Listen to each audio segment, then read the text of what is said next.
Enzo Martino trusted no one. In his world, trust was a luxury that got you killed. He controlled every corner of his empire with an iron fist. Except for one thing he hadn't noticed until it was too late. Her name was Chloe Cooper.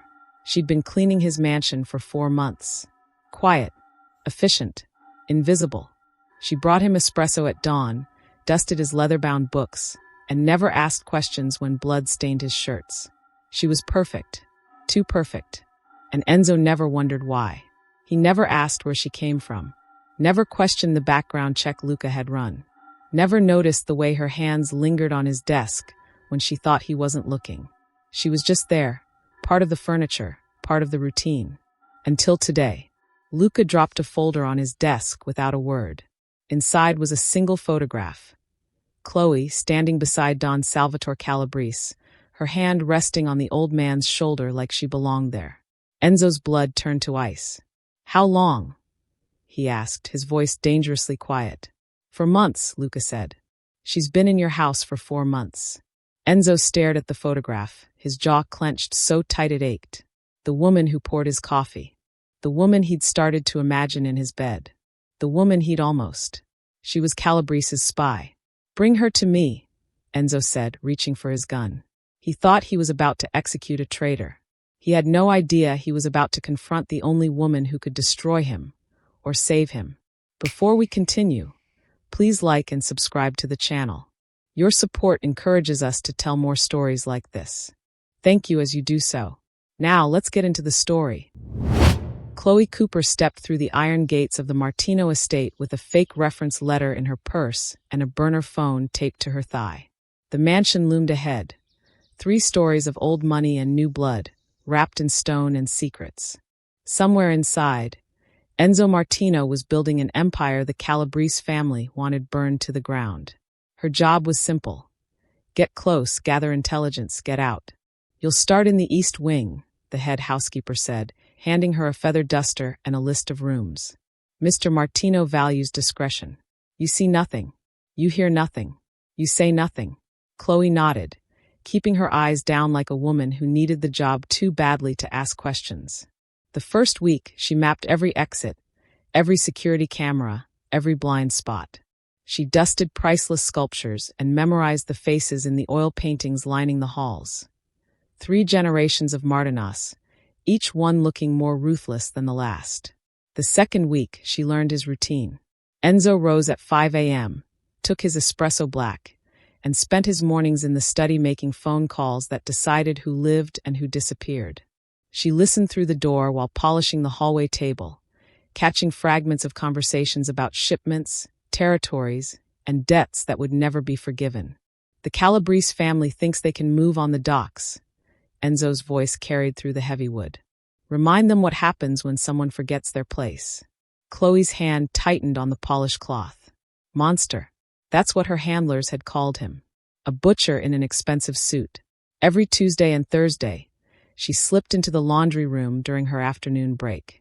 The industrial dryers provided cover as she pulled the burner phone from her uniform and typed quickly. Security rotates every 4 hours. East entrance least guarded between 2 to 3 a.m. Meeting with suppliers Friday 8 p.m. Main study. She hit send and deleted the message, then taped the phone back against her skin. By week 3, Chloe had become part of the wallpaper. The guards stopped noticing her. The other staff stopped trying to make conversation. Even Luca, Enzo's stone-faced consigliera, barely glanced her way when she brought fresh towels to the second-floor offices. She was invisible.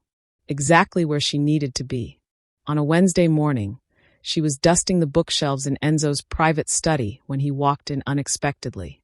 She froze, but he didn't even look at her. He moved to the window, phone pressed to his ear, and she became a shadow again. "I don't care what it costs," Enzo said into the phone. "That neighborhood doesn't get touched.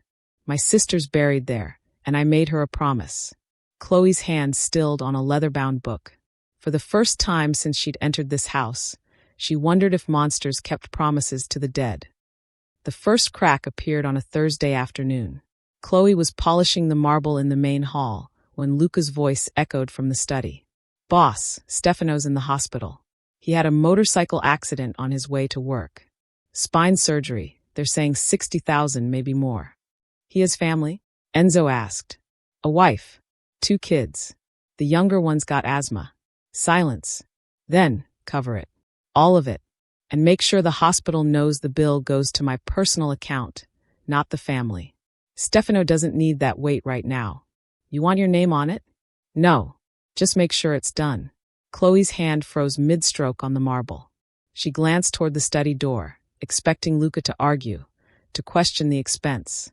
But he just said, understood, and left. $60,000. For a driver who'd worked for Enzo less than a year. That wasn't how monsters operated. The second crack came 3 days later. She was carrying fresh linens past the conference room when she heard raised voices. A man she didn't recognize was shouting, his face red with desperation. You said 6 months, Martino. I need more time. The restaurant's almost profitable. I just need. You need 4 more months, Enzo said calmly. I know. I've seen your books. The man went silent. Here's what's going to happen, Enzo continued. You're going to take 4 months. You're going to make your restaurant work. And when you pay me back, you're going to remember that I kept my word when I didn't have to. Chloe heard the man leave, his footsteps lighter than when he'd arrived. Enzo could have crushed him, could have taken the restaurant, sold it, made his money back in a week. The Calabrese family would have. Her handlers would have called it good business. But Enzo had honored the agreement. The third crack shattered everything. It was late, past midnight. Chloe had stayed to finish the second-floor offices and was about to leave when she heard Enzo's voice from the library. She should have kept walking. Should have ignored it like she'd been trained. Instead, she paused. I'm trying, Bella, Enzo said softly, and Chloe realized he was talking to a photograph. I'm keeping the neighborhood safe like you asked. The community center's almost finished. I know you'd say I'm not doing enough, but I'm trying. Chloe's breath caught. She'd seen that photograph. A young woman with Enzo's dark eyes and a smile that could light up a room. His sister. Dead 3 years, according to the staff gossip. I miss you, Enzo whispered. Every damn day. Chloe backed away silently, her heart pounding in a way that had nothing to do with fear of getting caught. That night in the laundry room, she pulled out her burner phone. Her fingers hovered over the keys. Her handler was waiting for her weekly update. Security details, meeting schedules, vulnerabilities. But her hands were shaking. Because the man she'd just heard grieving his sister, protecting his people, keeping his word. That man wasn't the monster the Calabrese family had described. And if they'd lied about that, what else had they lied about? Time passed and Chloe became skeptical about spying on Enzo. She stared at the burner phone in her hand, the message glowing on the screen. Update is overdue. Report immediately or face consequences. Her thumb hovered over the keyboard. All she had to do was type. Guard rotation changes. Enzo's meeting with the Port Authority next Tuesday. The new security system being installed in the vault. Simple. Clean. As expected. But she powered the phone off instead. The next message came 2 days later, angrier. Where the hell are you? Respond now. She deleted it without reading the rest. By the end of the week, the threat started. You don't get to disappear, Cooper. You know what happens to people who betray the family. Chloe wrapped the burner phone in a plastic bag, drove to the bridge on her day off, and dropped it into the river. She watched it sink into the dark water and felt lighter and more terrified than she'd ever been in her life. She'd just signed her own death warrant, but she couldn't do it anymore. Couldn't keep pretending Enzo was the villain in this story. Back at the mansion, everything looked the same. The guards still nodded as she passed. The housekeeper still handed her cleaning assignments. Luca still watched everyone with suspicion, but no more suspicion than usual. No one knew she'd gone silent, except the Calabrese family, and they would come for her eventually. But until then, Chloe allowed herself something she'd never had before. The truth. She watched Enzo differently now. Not as a target, but as a man. She noticed the way lamplight caught the sharp angle of his jaw when he worked late in the study. The way his shoulders relaxed when he thought no one was looking. The rare moments when something amused him, and the corner of his mouth lifted in something almost like a smile.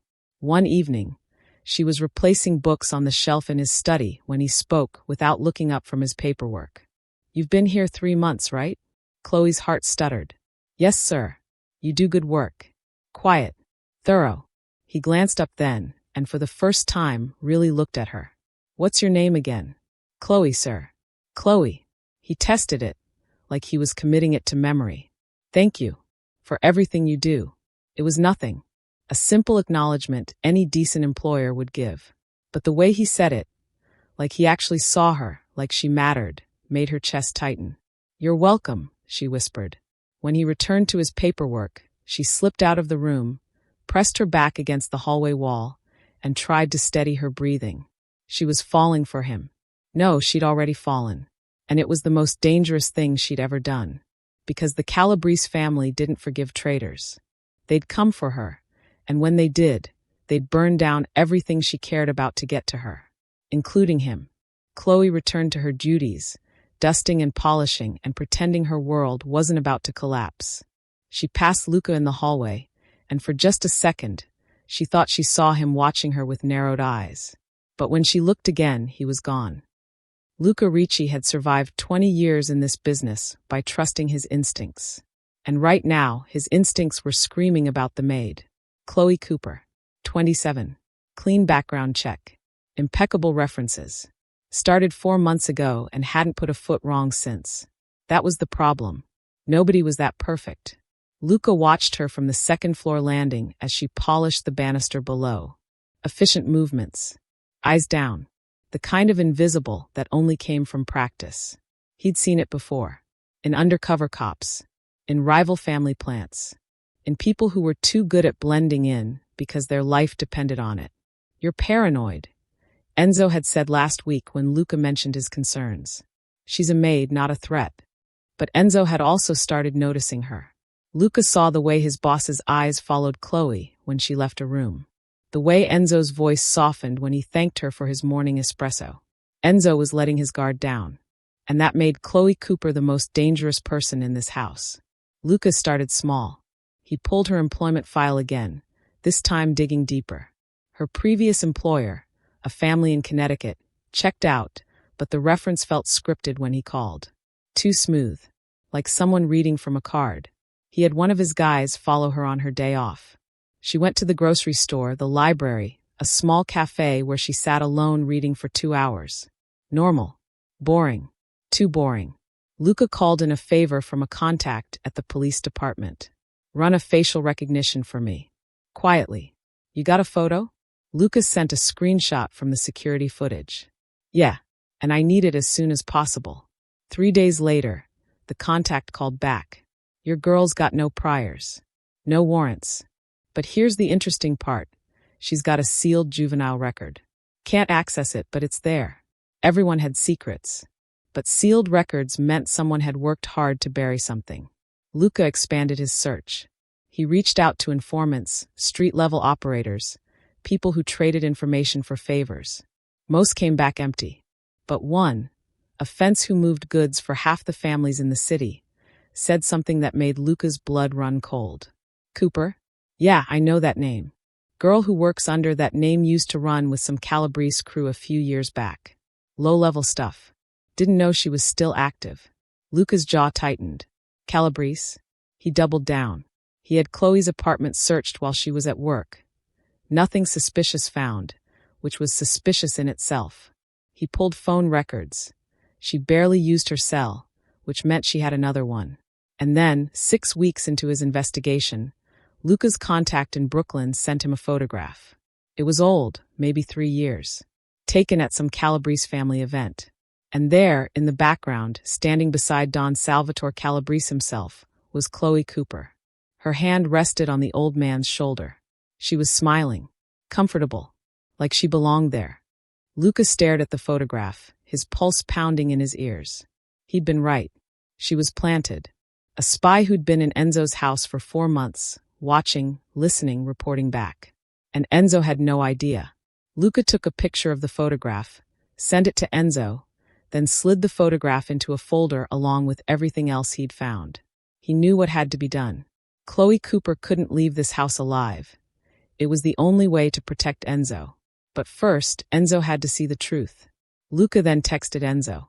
I need to see you. Now. It's about the maid. Chloe knew something was wrong the moment two guards appeared at her side. Mr. Martino wants to see you, one said, his voice flat. Now. Her stomach dropped. She set down the duster and followed them through the mansion, her mind racing. Had the Calabrese family made a move? Had they exposed her?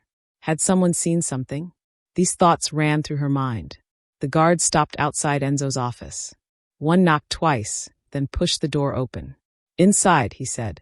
Chloe stepped through, and the door closed behind her with a finality that made her skin crawl.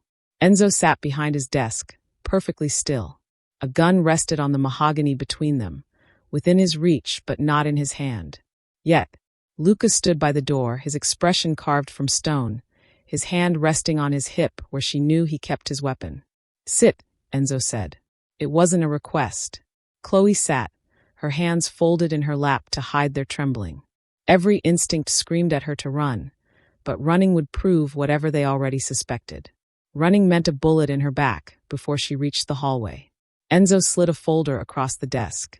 Open it. She did, and her world ended. The photograph stared up at her. Her, younger, smiling, standing beside Don Calabrese at some family gathering she'd almost forgotten. Her hand on his shoulder like he was a beloved uncle instead of the man who'd trained her to infiltrate and destroy. For months, Enzo said, his voice dangerously soft.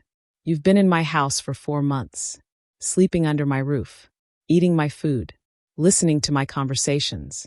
He leaned forward, and the fury in his eyes made her flinch. How long have you been Calabrese's whore? Enzo, please. Don't.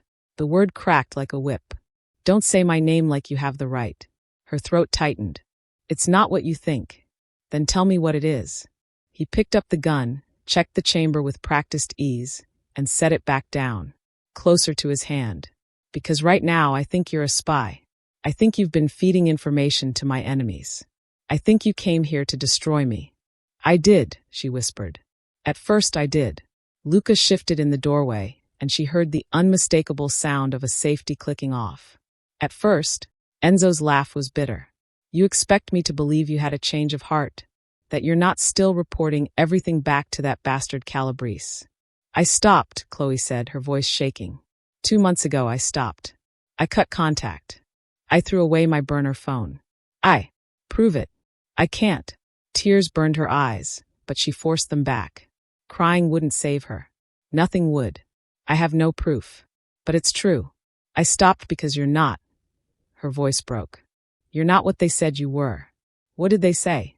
That you were a monster, a butcher, that you killed without mercy and deserved everything coming to you. She met his eyes, knowing it might be the last thing she ever did. But you're not. You pay for your people's surgeries. You keep your word even when it costs you.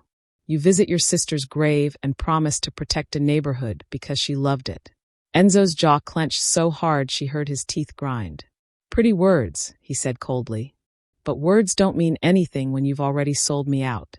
What did you tell them? Security rotations? Business meetings?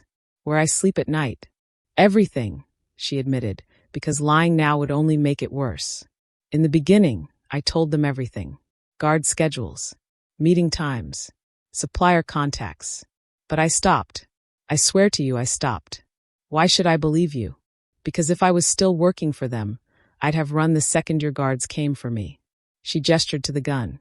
Because I'm sitting here instead of fighting. Because I could have poisoned your coffee 100 times, and I didn't. Because you want me to spare you, Enzo finished. Because you're scared. Yes, she whispered. I'm terrified, but not just for me. She took a shaky breath. They know I stopped talking. They've been sending threats. They're coming for me, Enzo. And when they come, they won't care who gets hurt in the process. Luca spoke for the first time. Boss, she's playing you. This is what they do. I know what they do, Enzo snapped. He stood slowly, picked up the gun, and walked around the desk until he was standing directly in front of her. Chloe's heart hammered against her ribs. Enzo pressed the barrel of the gun under her chin, forcing her to look up at him. Tell me everything, he said quietly. Every detail, every message, every lie. And if I think you're holding back even once, I'll end this. Do you understand? She nodded as much as the gun would allow. Then talk. Chloe spoke, and every word felt like a nail in her own coffin. I have been with the Calabrese family for 4 years, she began, her voice steady despite the gun still pressed beneath her chin. At first I was doing secretarial work for them. 6 months ago, they assigned this task to me. They said you were expanding into their territory, that you were killing innocents, burning businesses, destroying families who wouldn't pay protection. Enzo's expression didn't change, but she felt the gun press harder. They showed me photos. Crime scenes they claimed were your work. A burned-out restaurant. A man beaten so badly his own wife couldn't identify him. They said you were a monster who needed to be stopped. And you believed them, Lucas said from the doorway. Yes. Chloe met Enzo's eyes. I believed them. They trained me for 3 months. Gave me a new identity. Fake references. A burner phone. My mission was simple. Get hired, gather intelligence, report back. What did you tell them? Enzo demanded. Everything. The admission tasted like ash. The first week, I mapped your security. Every camera, every blind spot, every shift rotation. I sent them photos of your daily routine. When you woke up, where you worked, when you were most vulnerable. The gun trembled slightly against her skin. Enzo's fury was palpable.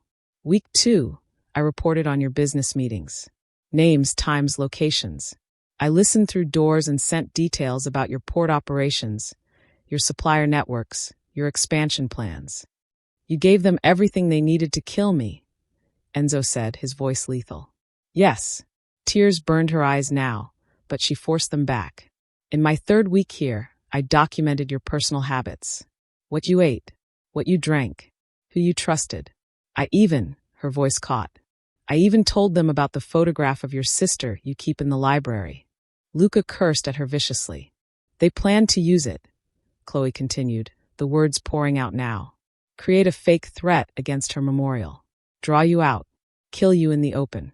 Enzo's hand tightened on the gun. When? They were finalizing it when I stopped communicating. 2 months ago. Why? The question was barely a whisper, but it carried the weight of everything. Why did you stop? Chloe closed her eyes, remembering that night. I was working late. You were in the library. I heard you talking, and I thought you were on the phone, so I stopped to listen because that's what I was supposed to do. She opened her eyes and looked at him. Really looked at him. But you weren't on the phone. You were talking to her photograph. Your sister. You said. Her voice cracked. You said you were trying. That you were keeping the neighborhood safe like she asked. That the community center was almost finished. You said you missed her. Every damn day. A muscle ticked in Enzo's jaw. That's when I knew, Chloe whispered. Everything they told me was a lie. You weren't a monster. You were just a man trying to honor a promise to someone you loved. And I couldn't, she shook her head. I couldn't keep betraying you. So you stopped, Enzo said flatly. I stopped everything. I threw the burner phone in the river. I ignored their messages. When they started threatening me, I deleted everything without reading it. She swallowed hard. I know it doesn't fix what I did. I know I don't deserve forgiveness. But it's the truth. Enzo stared at her for a long moment, his eyes searching hers for any hint of deception. There's more, he said. It wasn't a question. Chloe's breath hitched. Because he was right. There was more. One truth she'd been too afraid to admit even to herself. I stopped because you're not who they said you were, she whispered. And because the words stuck in her throat. She had no right. No right to feel anything for him after what she'd done. Because what? Enzo demanded. She couldn't say it. Couldn't voice the feelings that had grown despite her best efforts to suppress them. Before she could answer, alarms erupted throughout the mansion. A piercing wail that made them all freeze. Luca's radio crackled. Perimeter breach. Multiple hostiles approaching from the east. Enzo lowered the gun from Chloe's chin, but didn't holster it. His eyes locked on hers, cold and calculating. Looks like your friends came to finish the job. Enzo's mind was a war zone.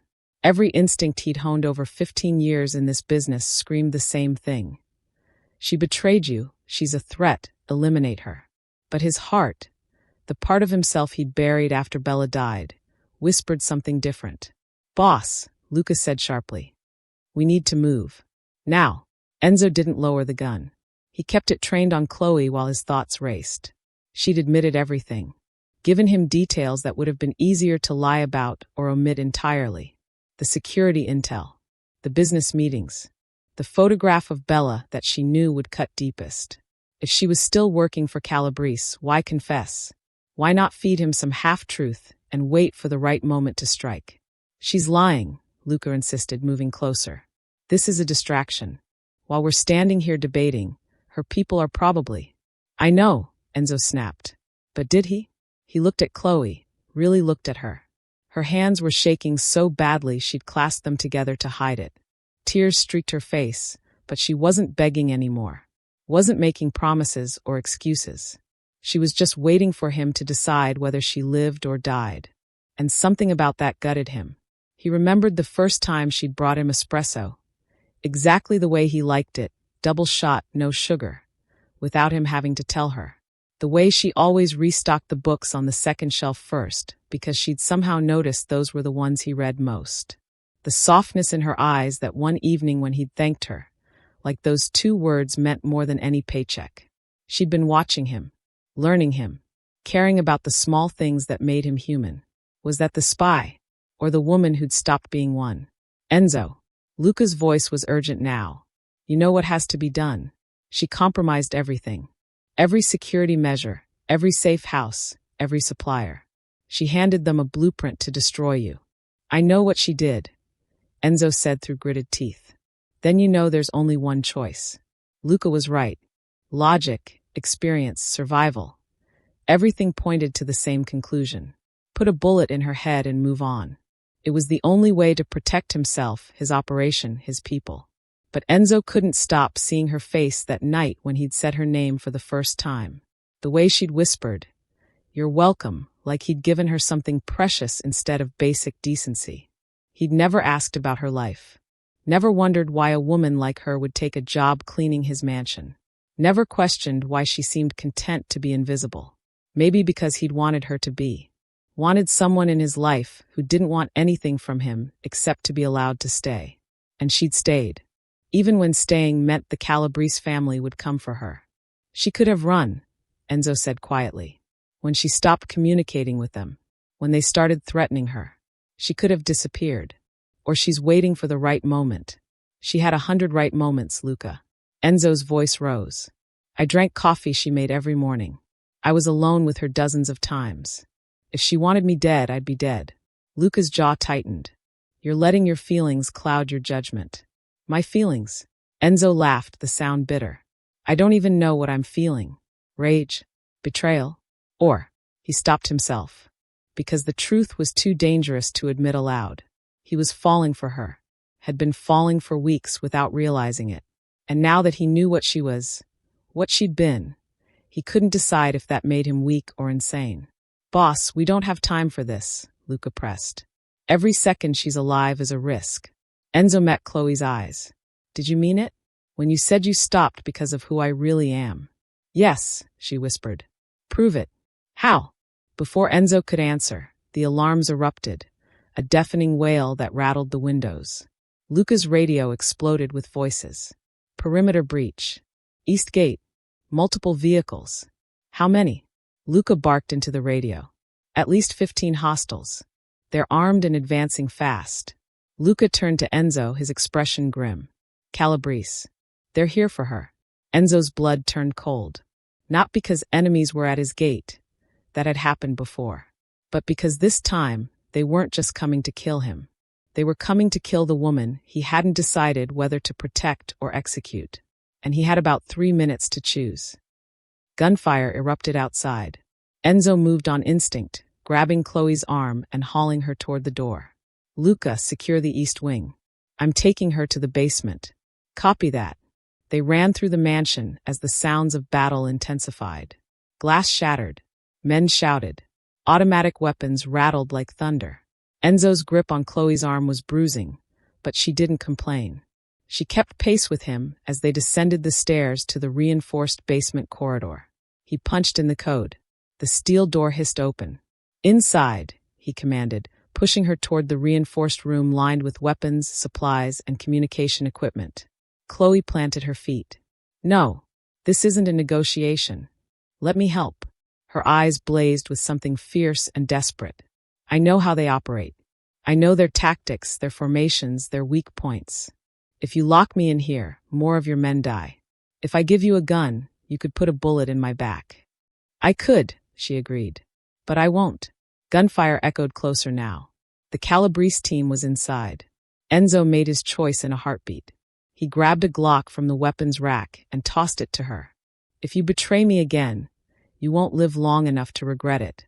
Chloe checked the chamber with practiced efficiency. "Understood." They moved back into the corridor. Luca's voice crackled over Enzo's radio. They breached the main hall. 6 hostiles, all in military gear. 2 of our guys are down. "Fall back to the 2nd floor," Enzo ordered. "Create a choke point at the stairs." "Boss, there's too many." "Do it."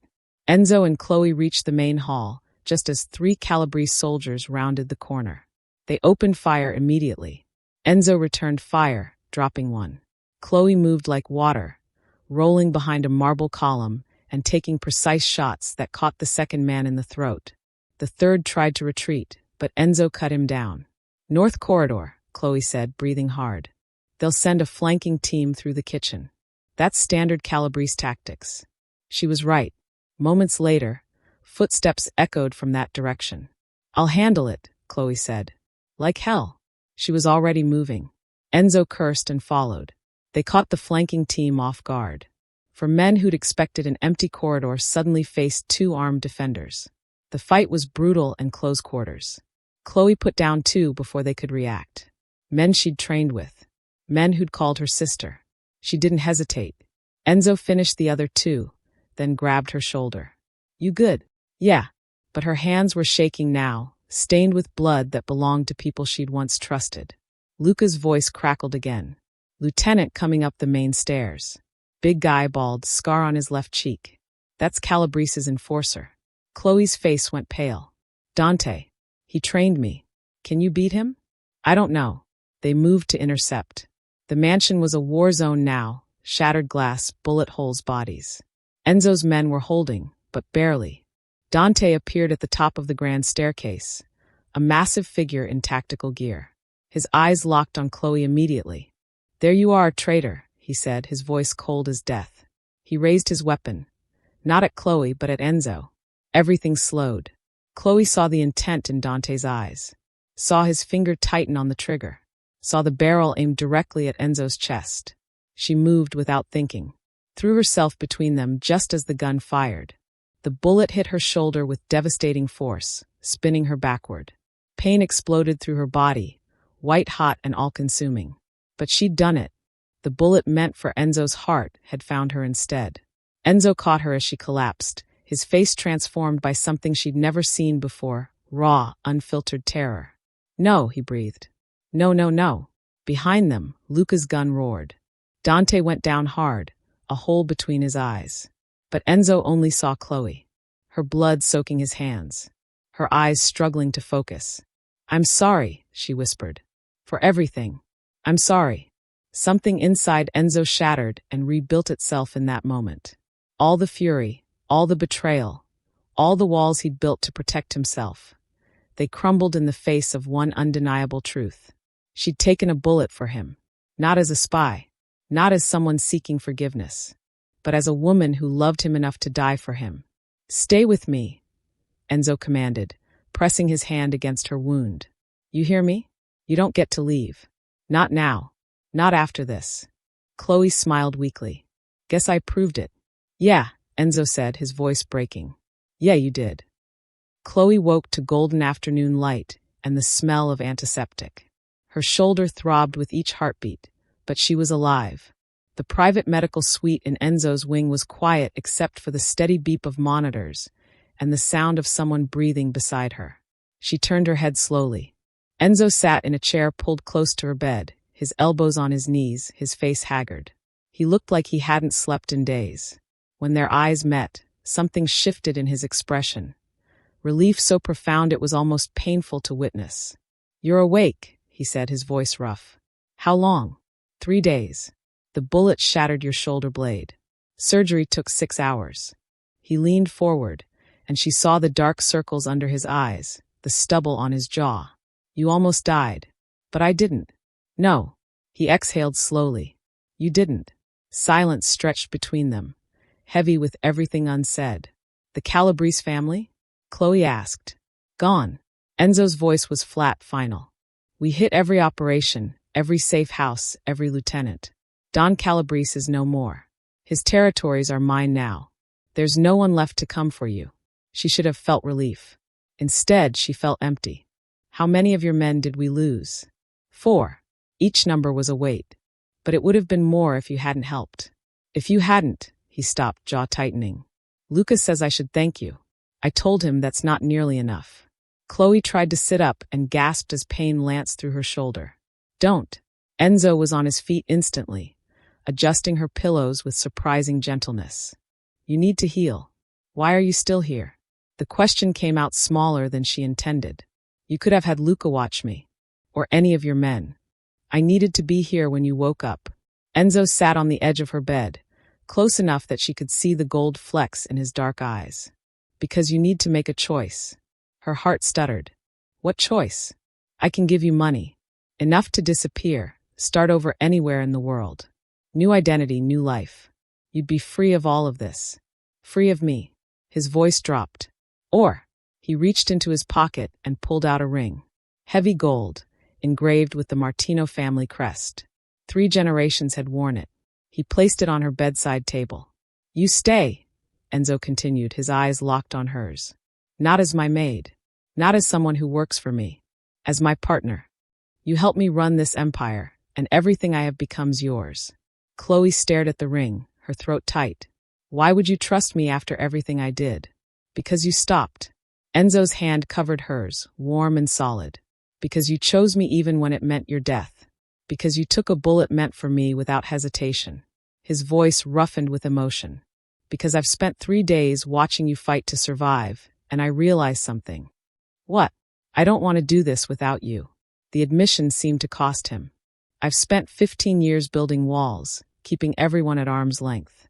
And then you came into my life and somehow, he shook his head. You got past every defense I had. Even when I knew what you were, even when I should have killed you, I couldn't. Because He stopped, the words catching in his throat like they had too much weight. Because you what? Chloe whispered. Because I love you, Enzo said, and the words sounded like a confession torn from somewhere deep. God help me, I love you. So make your choice. But know that whichever you choose, I'll respect it. Chloe looked at the ring. Then at Enzo. At the man who'd every right to hate her, but was offering her everything instead. She picked up the ring with her good hand. I choose you, she said simply. Enzo's expression cracked, relief and something fiercer flooding his features. He slid the ring onto her finger, then pressed his forehead to hers. Thank God, he breathed. 3 months later, the city sprawled beneath them, a glittering tapestry of lights and shadows. Chloe stood on the mansion balcony, Enzo's arm wrapped around her waist, her head resting on his shoulder. The Martino Empire had never been stronger. With Chloe's intelligence and Enzo's ruthlessness, they'd consolidated power, eliminated rivals, and built something that would last generations. But more than that, they'd built something neither had expected. Trust. Partnership. Love forged in fire and blood. What are you thinking? Enzo asked, pressing a kiss to her cheek. Chloe smiled, turning the family ring on her finger. That I came here to destroy you. And instead, you saved me. She looked up at him, at the man who'd given her redemption when she deserved execution. We saved each other. Enzo pulled her closer, and together they watched their city, their empire, stretch out before them. 2 people who'd found home in the last place either had expected, in each other's arms. And just like that, Chloe walked into Enzo Martino's house as a weapon, and walked out as the one person he trusted with his life, his empire, and his heart. She betrayed him. She saved him. And in the end, they both chose something far more dangerous than power. Love built on truth, sacrifice, and second chances. So now I want to ask you, if you were Enzo, would you have pulled the trigger the moment you found out the truth? Or would you have given Chloe the chance to prove who she really was? Just like he did? Let me know what you would have done in the comments below. I read every single one. If you enjoyed this story of betrayal, redemption, and unexpected love, make sure you subscribe to the channel so you don't miss the next hidden story waiting to be told. And one more thing, I'd love to know. Where are you watching from today? Tell me your country or city in the comments. Thank you for listening. Thank you for being here. And I'll see you in the next story.